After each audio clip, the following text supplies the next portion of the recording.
అందరికీ ముందుగా మహాశివరాత్రి శుభాకాంక్షలు. ఈరోజు రుద్రాభిషేకం చేయడానికి పంచామృతాలు, పండ్లు, పువ్వులు, పత్రి అన్నింటితోని గురువుగారు సిద్ధంగా ఉన్నారు. ఈ రుద్రాభిషేకంలో పాల్గొనే వారి అందరి కోరికలు ఖచ్చితంగా నెరవేరుతాయి. మీ కోరికలు సానుకూలంగా కాకుండా ప్రతికూలంగా ఉన్నట్లయితే ఆ కోరికను మీ మనసు నుండి స్వామివారు తీసేస్తారు. అందరూ భక్తి శ్రద్ధలతోని ఈ రుద్రాభిషేకంలో పాల్గొనండి. ఈ రుద్రాభిషేకం మొత్తం కూడా వీడియోస్లో ఉంది. అందరూ ఈ రుద్రాభిషేకాన్ని చూడండి.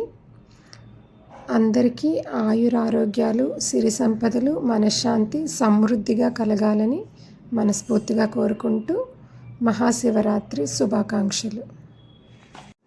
మీకు నా వీడియోలు నచ్చినట్లయితే please subscribe my channel. Thank you.